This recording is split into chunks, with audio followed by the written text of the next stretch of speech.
नारी माऊली नर्मदे हार. आज आमचा नर्मदा पायी परिक्रमेचा 105वा दिवस आहे. तर आम्हाला आता प्रवास थोडा राहिला तर हांडियापर्यंत आम्ही पोहोचायची इच्छा आहे आज. कारण हांडिया आपण कुठल्या आश्रमला तो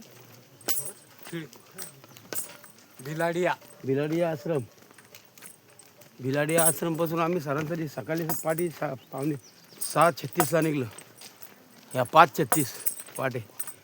तर आता इथपर्यंत आम्हाला सरासरी 8 ते 10 किलोमीटर झालं असेल. 10 ते 12 किलोमीटर, 36 किलोमीटर आहे तिथून भिलाडिया आश्रमपासून हांडियाला गेलं का माहीत तट सुटतोय आणि तिथून आहे ना शॉर्ट हायवेने जावं लागेल. तर सरासरी 5 दिवसामध्ये आम्ही याला पोचला पाहिजे. कुठे ओंकारेश्वरला. अशी चालला बघू आता मयाच्या हातात आहे. 16 ते 17 तारखेला आमचं जेल चढला पाहिजे. 17 ते 18 आमचे आज 105 दिवस तर झाले पूर्ण. आमचे 108 दिवस 16 तारखेला पूर्ण होतात. बाकी पब्लिक याव द्या.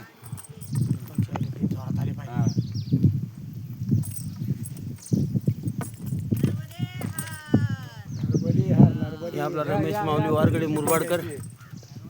नर्मदे हार. क्या तुमची सुट्टी आजपर्यंत मयाने व्यवस्थित ठेवला आहे. पुढचे 4-5 दिवस ते व्यवस्थित ठेवील. ही संभाजीनगरची मंडळी सगळी. परराष्ट्रात जाल तुम्ही. ही संभाजीनगरची गँग आहे पूर्ण. अहिल्यानगर. हा अहिल्यानगर मध्ये तुम्ही घरी सुरू झाला होता बरं का. हा अहिल्यानगर. हा झाला. तुम्ही घरी सांगा या चॅनलचं नाव का ते पाहतील तुम्हाला. म्हणजे 2 तासात पाहतील लगेच. या बाबा या इकून मागे या. मागे या. घरी सांगायचं फोन करून.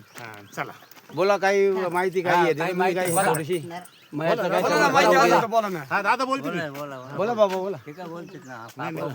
बोला तुमचा आवाज चांगला आहे.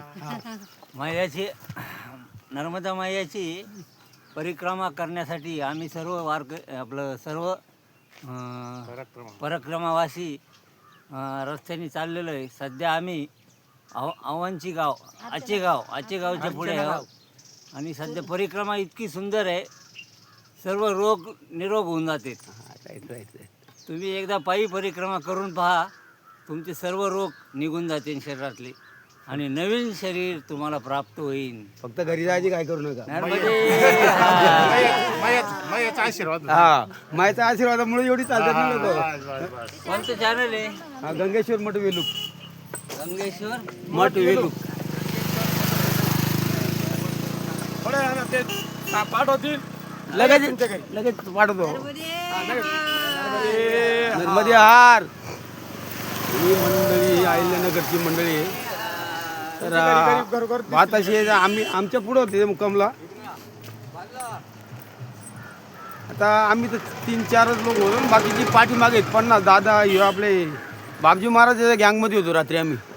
बापजी महाराज ही 40 ते 50 लोकांची गँग आहे. त्यांचा भोजन प्रसादी कुठं घेत नाही ते त्यांची स्वतःची असते.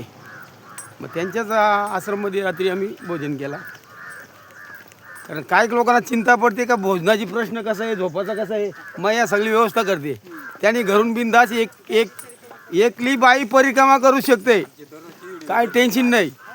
ही लोक घाबरतात का आम्ही एकल्या माणसाने परिक्रमा कशी करायची. तर कोणी एकली स्त्री करू शकते. कारण इथं काहीच अडचण नाही. तुम्हाला कोणी दमदाटी करणार नाही. कोणी तुम्हाला काही उपाशी मारणार नाही. तुम्हाला कोणीही भोजन देते ना. कुठेही का माया तुमची व्यवस्था करतेच पुढची.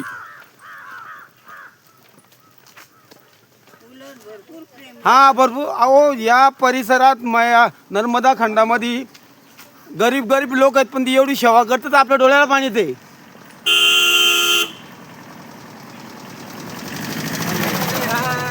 आता राहिलाय प्रवास 5 ते 5.5 दिवसाचा. 5-5.5 दिवसाच्या प्रवासासाठी घाई करू नये लोकांनी. मजुरी करायला जायची. त्यांनी आम्हाला निघायला थांबून घेतलं म्हणून आमच्याच इथं झोपायचं जेवण आमच्याच तिथं. काय म्हणतो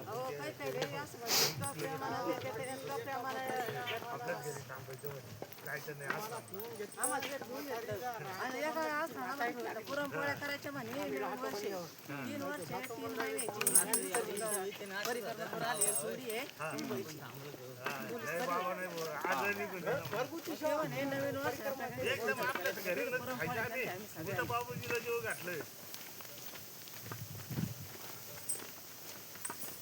इथं पण थांबून कारण आता थंडी कमी झाली. थंडी असल्यानंतर थोडा प्रॉब्लेम येतो चालायला.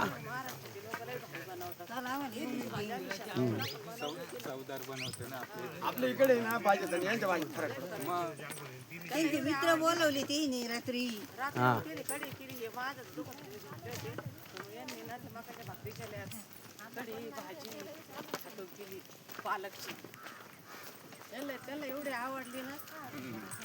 इथं त्रिवेणी संगम आहे ना पुढं मग. आता कर बनत काही पुढे त्रिवेणी संघ हा संगम घेऊ आपण थोडी. वडीतून बसू आता